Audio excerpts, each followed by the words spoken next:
dari cara berpikir yang tidak sama persis gitu ya. Hati-hati karena Bevels menggunakan istilah model, yang dimaksudkan adalah model teologi kontekstual. Ingat ya, model teologi kontekstual. Ada model 1, 2 sampai 6. Sementara Niebuhr itu tidak bicara tentang teologi kontekstual. Bicara tentang apa? Tipologi apa? Tipologi relasi antara Kristus dengan budaya.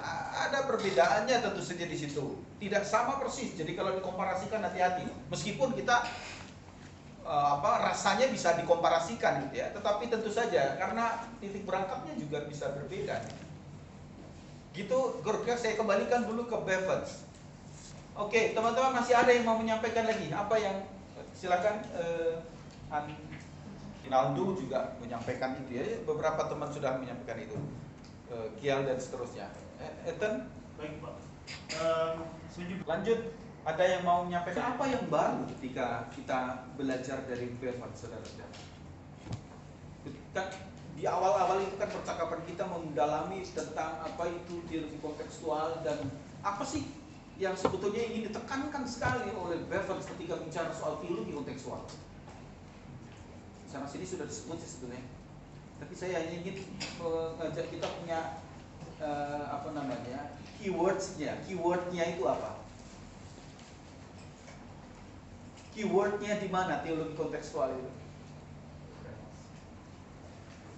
Relasi, kepekaan, coba tadi kepekaan.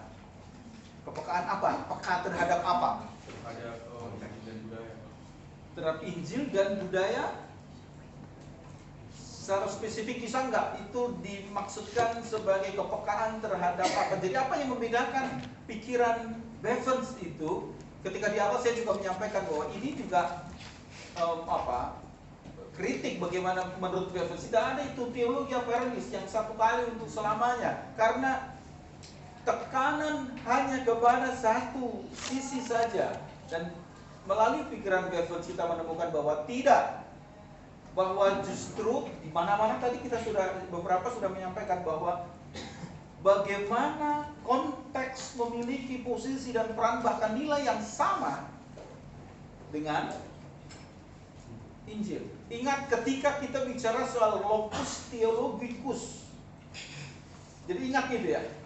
Ingat ketika kita bicara tentang locus theologicus, dan saya kira mesti selalu mengingatkan, itu kan dialektika antara pengalaman masa lampau dengan pengalaman kini.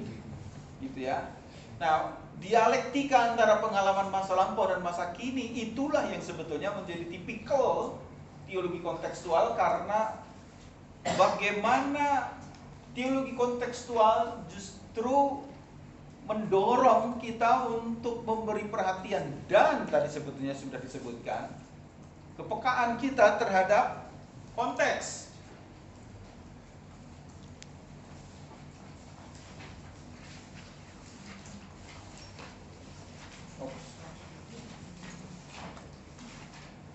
Nah, ini yang pertama teman-teman sebetulnya kalau kita bisa melihatnya.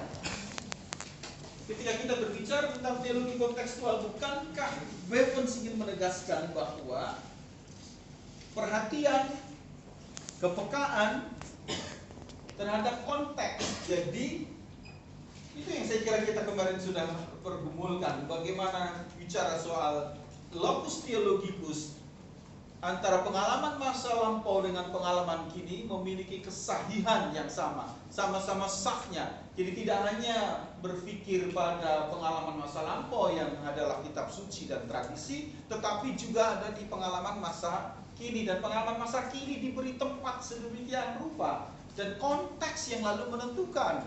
Konteks diperhatikan, ada ini yang saya kira justru kekuatannya ada di situ ketika bicara tentang teologi kontekstual menurut Bevels, karena locus theologicusnya bukan lagi kitab suci saja, tetapi pada pengalaman masa kini. Maka disitulah letak kekuatannya. Bagaimana Bevels mendorong, pikiran Bevels ini mendorong perhatian dan kepekaan kepada konteks. Ya. Perhatian kepekaan terhadap konteks. Ingat bagaimana di awal kita bercakap bahwa konteks yang diuraikan di situ apa itu?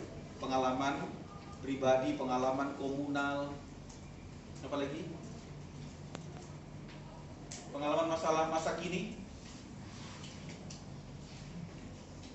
pengalaman komunal, pengalaman pribadi, terus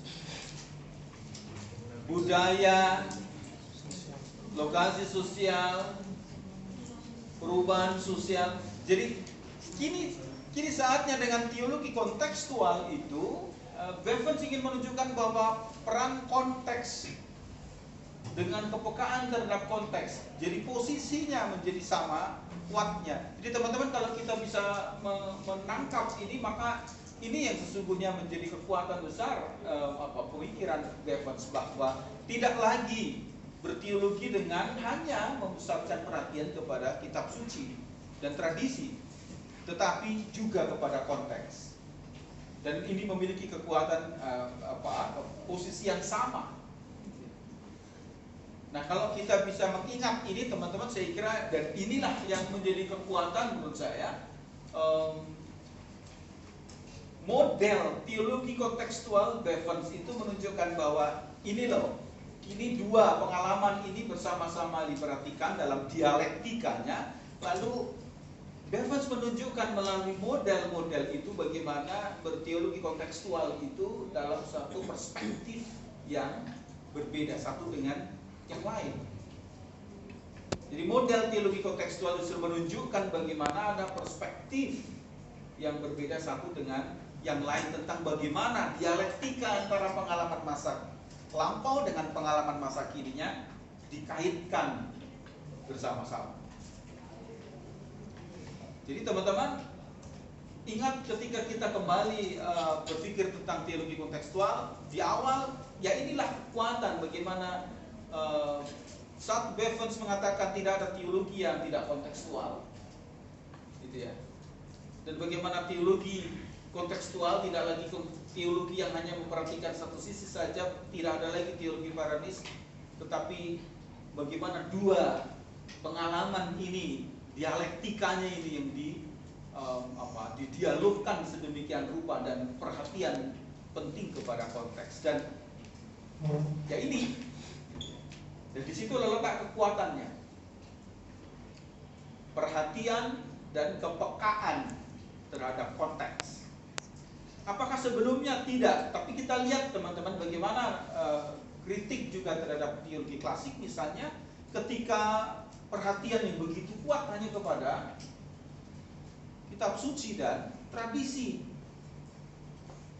Dan begitulah maka kita juga di sana sini bercakap tentang bagaimana cara para misionaris dulu menganggap bahwa apa yang ada dalam pikiran mereka tentang apa itu teologi Kristen itu yang bisa lalu dibawa begitu saja ke tempat-tempat yang lain, dan mereka berpikir ini teologi yang sah.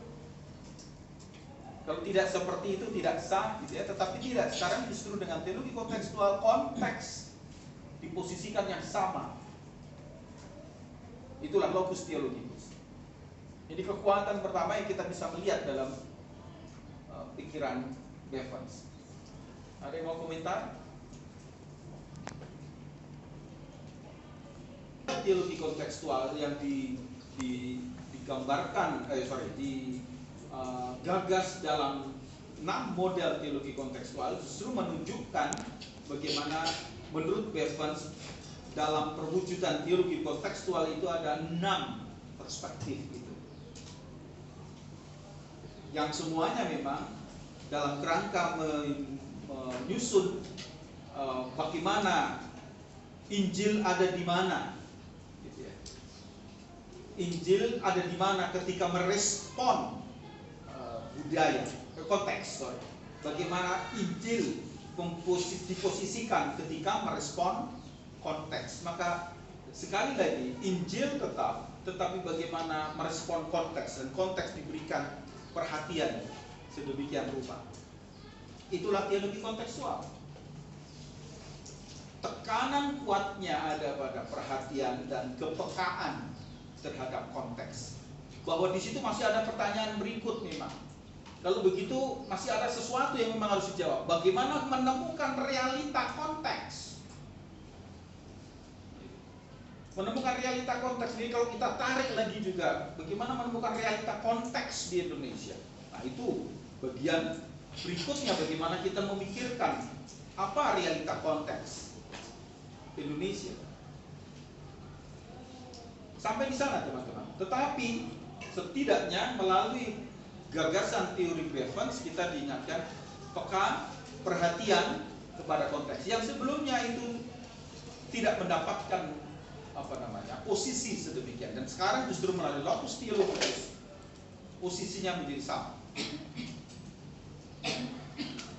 Pertanyaan, komentar, apalagi yang saudara-saudara juga bisa lihat dari model teologi kontekstual menurut Bevans yang dia sebut dalam 6 model itu. Apalagi yang menjadi kekuatan dari teori gagasan model teologi kontekstual, 6 model ini. Jadi kalau dari situ kita melangkah, itu masih di bagian awal, bagaimana kita diingatkan tentang teologi kontekstual dalam penetapan lokus teologikus itu. Lalu di bagian awal itu pula Bevans menunjukkan sebelum dia menguraikan satu persatu model. Ingat ya, model itu bukan hanya sekedar gambaran, tapi model itu kan metode teologis. Jadi ketika Bevans menegaskan tentang teologi kontekstual itu tekanan kuat kepada perhatian dan peka pada konteks, memberi posisi yang kuat pada konteks. Lalu Bevans menunjukkan pula peta teologi kontekstual itu, yang 6 itu kan sudah diuraikan di depan oleh Bevans dalam peta itu. Masih ingat ya? Yang paling kiri apa? Paling kiri antropologis. Yang paling kanan apa? Kenapa ditempatkan pada posisi ini? Karena ingin melihat dalam setiap model itu yang lebih condong ke konteks dan lebih condong mengagungkan Injilnya itu, Pak. Oke, bisa lebih konkret lagi ya, kan? Kalau begitu apa yang ada pada antropologis dan apa yang ada di budaya tandingan? Baik, di dalam antropologi itu ibarat kata model ini lebih membenarkan manusianya, lebih membenarkan konteks yang sebenarnya itu adalah ciptaan Allah, sehingga di sini peran Injil itu kurang. Tapi kalau dalam budaya tandingan itu benar-benar menusuk ke dalam budaya itu dengan syarat dari kacamata Injil, sehingga Injil itu ada di atas begitu, Pak. Dia di luar tapi ada di atas begitu. Oke. Di sebelah kanan ditempatkan budaya tandingan karena Injil posisinya di mana? Di atas. Di luar budaya tandingan. Di atas. Ya, masih ingat ya? Injil ada di atas budaya. Sementara yang di antropologis Injilnya ada di mana? Di dalam. Di dalam.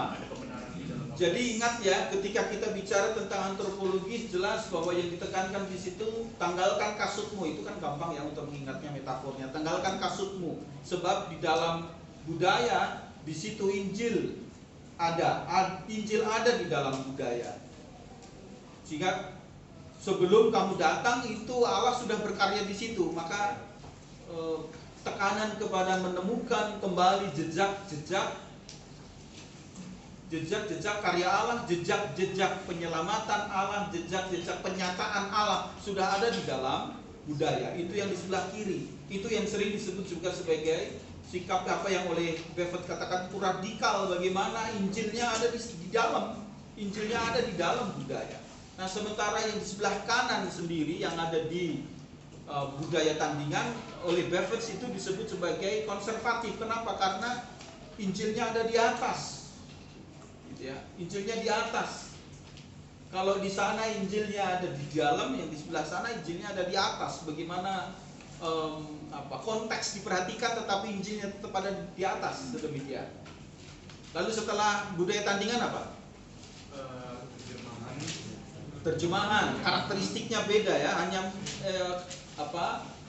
mirip karena di terjemahan kan masuk ya, jadi disuntikan. Setelah terjemahan apa? Ada sintesis. Yang di tengah sintesis. Lalu praksis dalam transendental mengambang di atas gitu ya. Nah, teman-teman perhatikan itu ya, ketika Bevans menempatkan peta model teologi kontekstual sedemikian rupa. Sebelah kiri dia sebut sebagai radikal, dan di sebelah kanan dia sebut sebagai konservatif. Bagaimana melihat posisinya Injil dominan sedemikian rupa sehingga ditempatkannya Injil di atas budaya. Sementara yang yang sebelah kiri karena Injilnya di dalam budaya. Nah, ketika mengingat itu teman-teman, tadi dia sudah menegaskan masing-masing itu ini bukan satu sama lain mengoreksi, tetapi justru memperlihatkan inilah perspektifnya. Ini perspektif teologi kontekstual. Ini metode teologi kontekstual, metode teologis yang oleh Bevans ditunjukkan melalui model, 6 model itu. Jadi kalau begitu apa yang bisa kita lihat dari pembagian klasifikasi Bevans menjadi 6 model itu? Apa yang bisa kita lihat kalau begitu? Saya mengharapkan supaya kita bisa melihat itu. Jadi bukan lagi hanya melihat model-model per model lalu kita melihat kekuatan kelebihannya, bukan itu. Tapi kalau dia bagi menjadi 6 model itu, apa yang bisa kita lihat?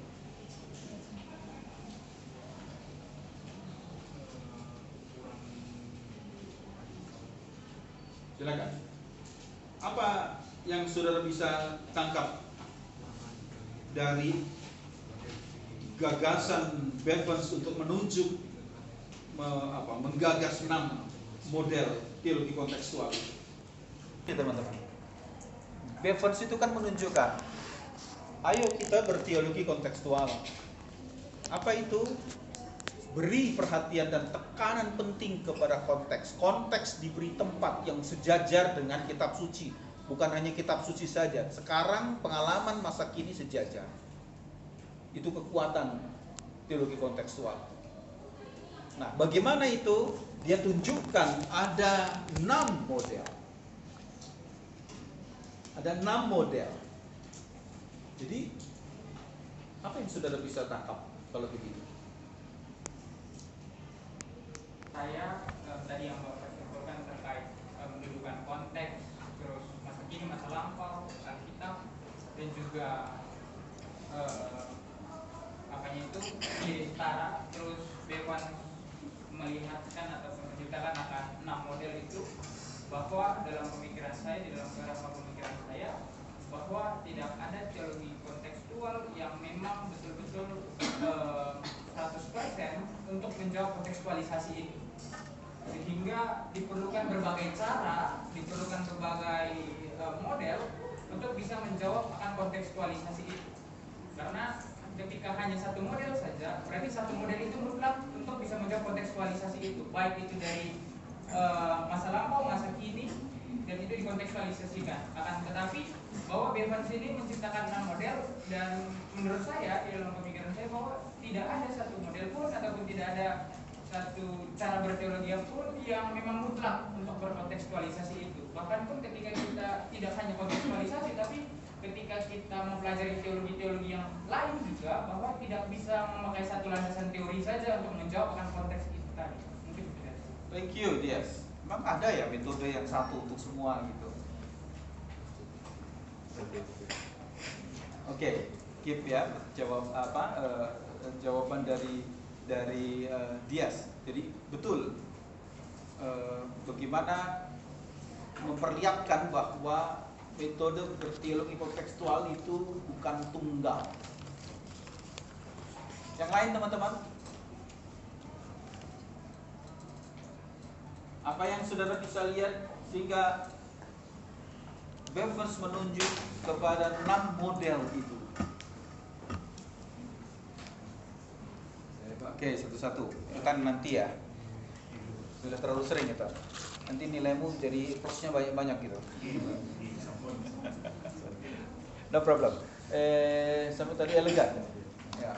mencoba menjawab Pak mengenai 6 model yang disampaikan ini.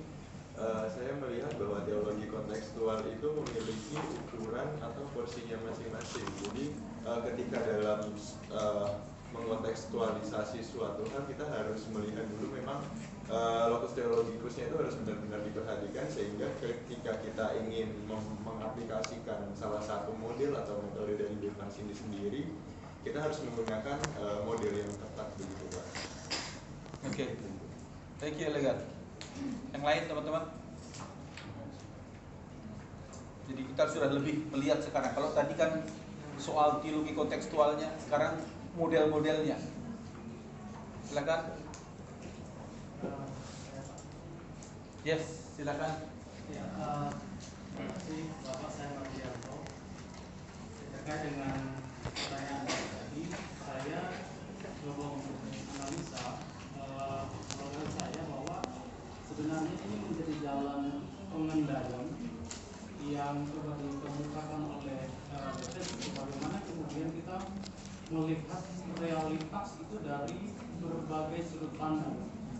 Bahwa kemudian tadi yang dikatakan Dias itu, saya pikir bahwa saya sepakat dengan jawaban yang dikemukakan oleh Dias, bahwa kemudian kita tidak hanya bisa stagnan pada satu model tadi untuk melihat realitas yang sangat beragam begitu. Nah, itu artinya bahwa memang dibutuhkan model-model yang lain untuk kemudian kita bisa menganalisa dan kita bisa melihat realitas dan yang tadi ditekankan oleh Betes yang menjadi kekuatannya dia itu konteks tadi. Misalnya di konteks A kita pakai model yang ini, apakah sesuai atau tidak? Di konteks B kita pakai model ini sesuai atau tidak? Nah, saya pikir ini menjadi yang tadi dikatakan Bapak itu cara atau dalam yang tadi saya katakan itu dalam pengandaian. Jadi bagaimana kita melihat realitas yang dalam tanda kutip kalau tidak dari satu sudut pandang tapi beragam. Mungkin itu dari saya. Nah, siapa tadi Mardianto? Iya. Oke, terima kasih Mardianto menegaskan yang tadi sudah disampaikan oleh Dias. Ada yang lain teman-teman? Mana suara ceweknya ini? Marilah cewek. Ada jadi tadi, jadi juga. Yuk. Pilih aja. Siapa ya? Gak ada yang bersedia teman-teman? Perempuan? Kamu aja Melasti. Silakan. Siapa? Melasti Pak. Siapa? Melasti. Melasti. Silakan Melasti. Semua asal dari Rote.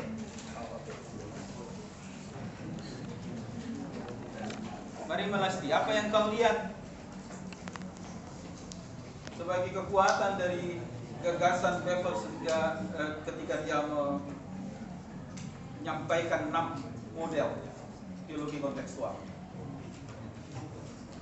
Seperti yang teman-teman sudah sampaikan, dari gagasan yang Bevels sampaikan itu mau mengarahkan kita kepada tidak hanya fokus kepada Injil, tetapi juga kepada konteks di mana kita ada saat ini, tahu nanti di pengalaman-pengalaman yang akan kita jalani ke depannya. Dengan adanya model-model yang ada juga itu menjadi pegangan bagi kita supaya bagaimana kita menilai atau melihat suatu konteks dan memutuskan apa yang harus dilakukan. Oke. Jadi apa yang kamu lihat dengan 6 model yang digagas oleh Bevels? Apa kekuatannya? Poin yang menjadi kekuatan yang hendak ditegaskan Bevels apa di situ?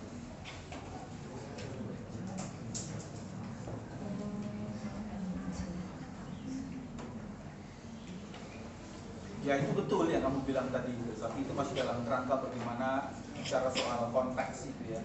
Nah ini dalam kerangka berteologi kontekstual, lalu Bevels menuju kepada 6 model itu, lalu apa yang kita bisa lihat sebagai kekuatannya?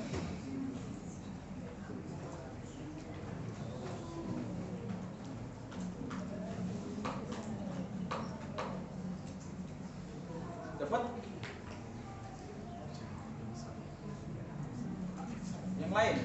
bantu Melasti.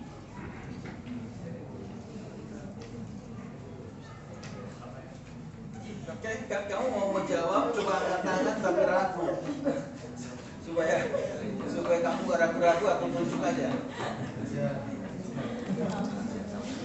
Siapa namamu? Nika, ya, Nika.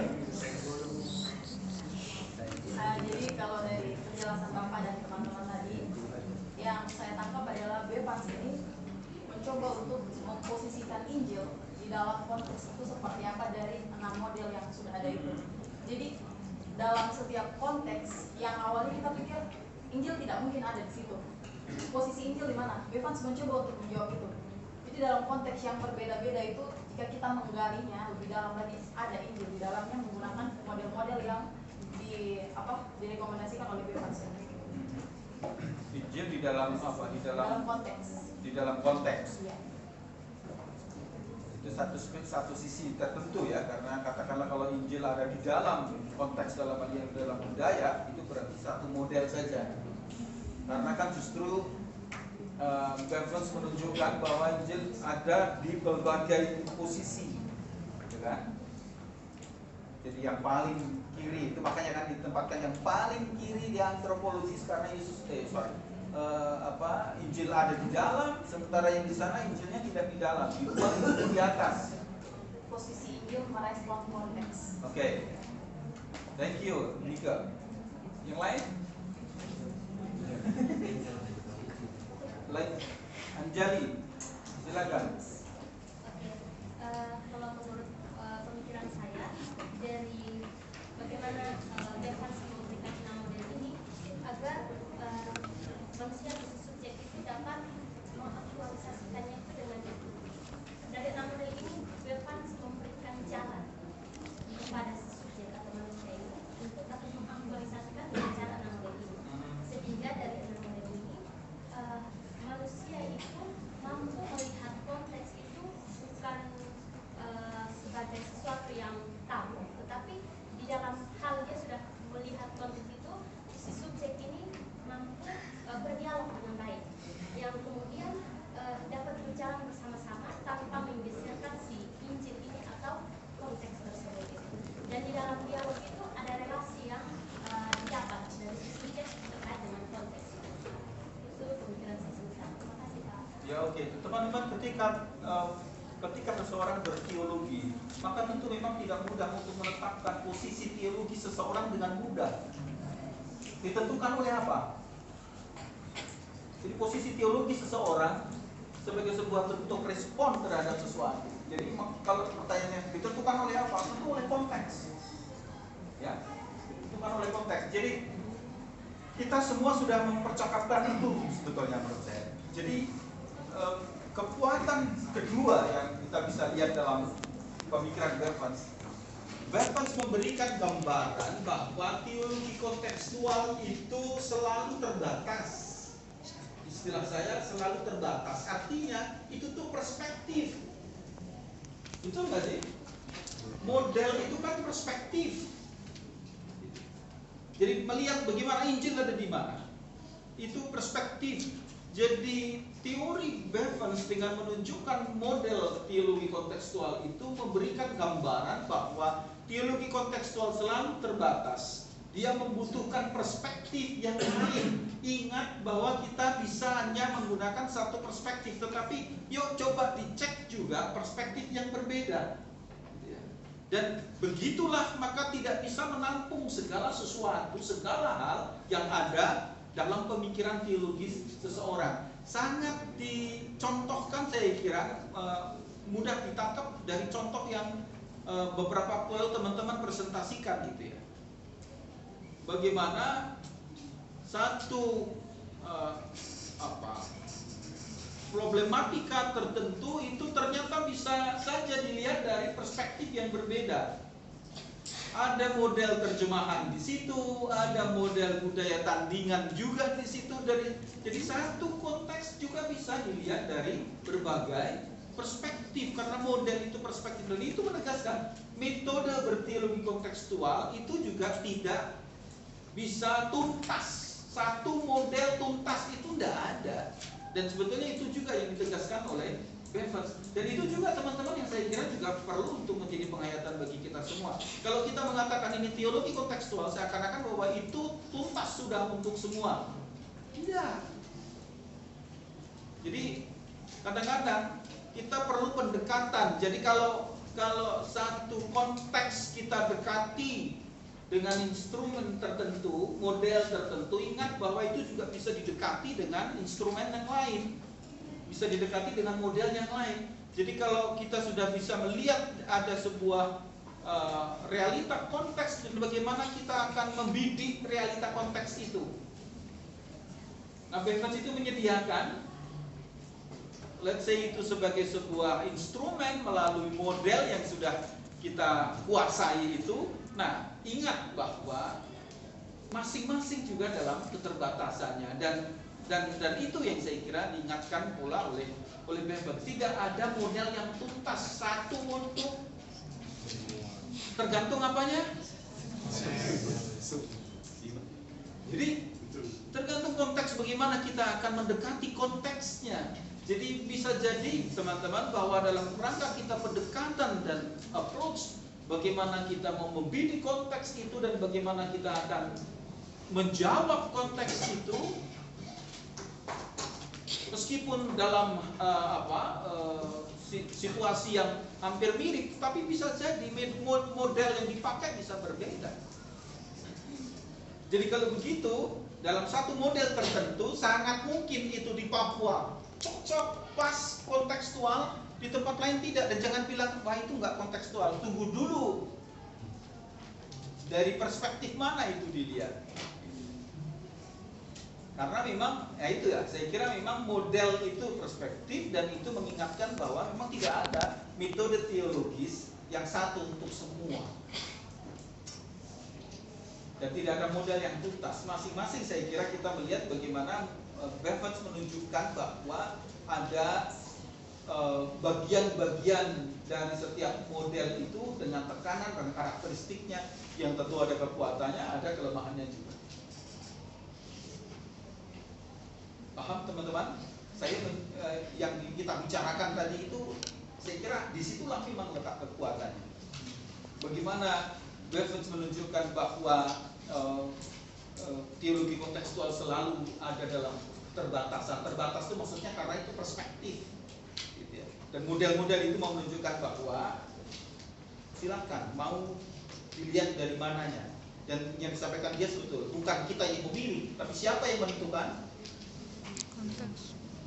Yang menentukan adalah konteks. Dan ingat, siapa kita?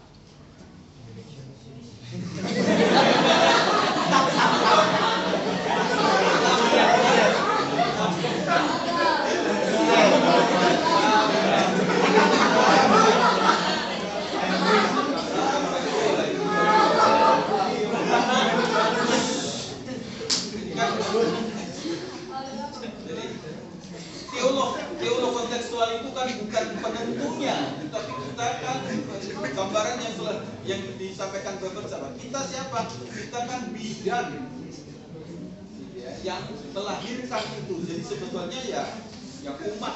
Bagaimana dengan maksudnya dengan konteks itu, gitu ya. Bukan kita yang membuat strukturnya, teologinya, tetapi justru konteks yang menentukan bagaimana itu akan mewujud. Oke, komentar. Ya, yes. Oke Pak, hanya berkomentar karena ada kebingungan juga ketika kita sepakat dan juga Bevers juga menyampaikan bahwa yang menentukan model itu bahwa konteks itu sendiri, dan kita sebagai seorang yang berusaha mengkontekstualisasikan itu pasti kan membutuhkan kepekaan bahwa di dalam konteks ini model seperti apa yang mau kita pergunakan agar kontekstualisasi yang kita lakukan itu bisa berjalan dengan bagus, bukan hanya sekedar apa ya Pak istilahnya kayak pencocokan saja. Dengan model ini kalau tidak cocok dengan model yang lain. Nah, itu apakah ada instrumennya biar ketika kita berusaha mengkontekstualisasikan itu bisa pas gitu Pak dengan model itu? Karena ketika waktu itu dicontohkan dengan Garegi dan juga dengan kakak-kakak angkatan 19 tahun lalu, pada beberapa minggu yang lalu baru saya memahami bahwa oh ternyata konteks itu yang menentukan akan model ini dan seperti ini. Akan tetapi menjadi kebingungan di dalam pemikiran saya, bagaimana kita bisa peka akan model apa yang digunakan di situ, Pak. Itu yang masih bingung, sehingga nanti untuk THS juga kebingungan. Justru disitulah tantangannya teman-teman. Kenapa saya bilang begitu? Memang tidak mudah untuk berteologi kontekstual, terlebih untuk menetapkan apa realita konteks kita. Bevans kan juga tidak menunjukkan pada realita konteks konkret ya. Kan masih pengalaman masa lalu, pengalaman masa kini. Kita punya tugas nih untuk merumuskan lebih detail lagi apa-apa yang ada dalam pengalaman masa kini itu, sampai kepada bagaimana kita melihat realita konteks kita. Jadi nilai yang dipakai untuk menilai tentu saja Injil gitu ya. Kalau tadi saya mengatakan menentukan itu maksudnya secara metodologis, maka metode teologisnya itu justru konteks yang justru memberi warna dan menentukan. Ini konteksnya seperti ini, lalu model mana yang akan dipakai. Nah, jadi kalau begitu, bagaimana? Bukankah akan menjadi kebingungan bagi kita? Itulah tantangan berteologi kita. Karena pada akhirnya di ujungnya nanti adalah apakah teologi itu menjawab atau tidak konteks? Karena kan Injil merespon, gitu ya. Injilnya tidak usah bukan Injilnya bermasalah, tetapi bagaimana respon Injil terhadap konteks itu.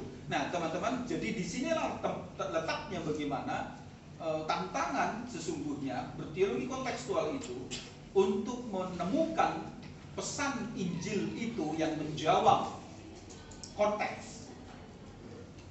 Pesan Injil yang menjawab konteks. Dan saya kira ketika kita bicara di paling awal, kita sudah diingatkan, hati-hati supaya teologi kontekstual juga bukan lagi sekedar sebuah tindakan artificial, ya, tetapi sesuatu yang sungguh amat mendalam. Artificial seperti kemarin hanya mencocokkan saja karena konteksnya konteks Buddhis, maka kita membuat rumusan pengakuan iman seperti Buddhis. Itu artificial tetapi tidak menjawab apa-apa. Apa kalau sudah begitu konteks Buddhisnya terjawab untuk menyamakan begitu saja Kristus dengan Buddha? Tidak menjawab, maka hati-hati gitu. Jadi isu terkait dengan teologi kontekstual sudah diberitahukan di awal itu justru untuk menjadi kerangka, jangan sampai justru jatuh ke sana. Tetapi bahwa teman-teman nggak usah juga menjadi bingung. Tetapi jadi bagaimana kalau saya mengatakan bahwa itulah bagaimana berteologi kontekstual lalu menjadi sesuatu yang menggairahkan. Kenapa? Karena justru dialog masa lampau dan masa kini terus-menerus dihidupi, maka tidak ada teologi kontekstual yang tuntas. Ya, tidak ada yang tuntas karena itu terus-menerus sebagai sebuah proses berteologi. Menjawab nggak, Dias? Iya Pak, mungkin nanti menjawab akan di THS karena agak membingungkan ketika dalam menentukan akan model itu, baik itu model dari Bevans ataupun dari Nebo itu, bahwa kayak waktu itu yang Ibu sampaikan ada contoh terkait pembuatan salib dari bekas-bekas tank dan juga bekas-bekas perang dan lain sebagainya. Terus di dalam negara Korea atau Taiwan itu yang bangunan gereja seperti itu udah bisa dibilang dikatakan kontekstualisasi dan ada model di dalamnya, dan itu yang masih belum tertangkap sama saya. Bagaimana cara kita untuk mengatakan ini udah dikontekstualisasikan, ini model ini sehingga cocok, dan mungkin itu nanti akan terjawab ketika kami mengerjakan THS lebih paham di dalam itu. Ya, nanti kita akan lihat karena isu-isu yang diangkat di situ juga sebetulnya menolong bagi kita untuk lebih tampil juga gitu ya, untuk melihat. Jadi model-model itu ingat ya, itu sebagai sebuah perspektif yang sesungguhnya menolong kita mana yang tepat, dan justru itu konteks harus dipertimbangkan betul-betul. Yang lain, silakan Rinaldo saya. Aku bilang apa tadi? Silakan Rinaldo. Terima kasih Bapak kesempatannya. Mungkin saya berpikir memang tadi tanggapan dari Henry juga membuktikan, karena saya juga menulis di sini Bapak itu Apa itu? tadi bahwa kekuatannya terhadap enam model ini, saya berpikir memang dari gambar itu memang digambarkan bahwa bagaimana cara kita itu model ini memberikan pemahaman terhadap makna esensi diri itu sendiri di dalam setiap model-model yang ditawarkan oleh Vivan. Namun juga saya berpikir memang apakah memang mentoknya itu nanti kita memakai 6 model ini atau mungkin ada yang lebih dari 6 model ini. Karena berbicara dalam konteks ke Indonesia juga saya baca di beberapa buku ada banyak juga tentang model-model begitu kan? Yes. Itu Pak. Jadi dalam konteksnya si Vivan ini juga saya mengira dalamnya yang di buku itu kan Pak, itu ada buku, itu ada gambarannya yang kiri kanan itu saya melihat bahwa itu memberikan pemahaman kepada kita bahwasanya setiap model-model yang telah diberikan oleh Vivan itu saling melengkapi begitu di dalam konteks di mana di dalam esensi inti itu kita temukan dalam setiap budaya, setiap model-model tersebut. Apakah saya bisa berpikir seperti itu sebagai kekuatan yang disampaikan oleh Vivan begitu Bapak? Itu saya pikir tadi kayak aduh gimana ya cara menyampaikannya agak susah gitu. Itu sudah bisa. Terima kasih Pak. Oke, teman-teman, ya itulah gitu ya. Jadi dari yang kita sampaikan semua tadi itu yang terakhir, jadi lihat bagaimana melalui model itu sesungguhnya Bevan justru memberikan gambaran kepada kita. Tidak ada single method yang bisa diberlakukan sedemikian rupa. Selalu ada perspektifnya dan itu justru menolong. Gitu ya. Bagaimana konteks direspon, bagaimana konteks ditanggapi, bagaimana konteks diselesaikan, katakanlah kalau itu sebagai sebuah problematika.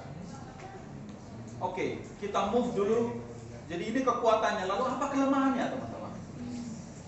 Apa kelemahannya teori Bevan?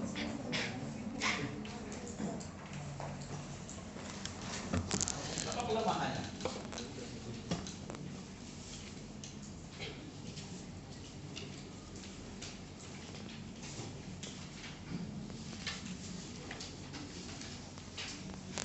Jadi model-model itu bisa muncul dari banyak teolog lain gitu ya, tapi dari Bevan sebetulnya yang banyak. Teman-teman kalau saudara mengecek di paper dan sebenarnya teori ini masih jadi banyak rujukan ya, masih banyak rujukan. Kenapa begitu? Karena lebih pada bagaimana Bevan menekankan tentang locus theologicus. Itu yang memberikan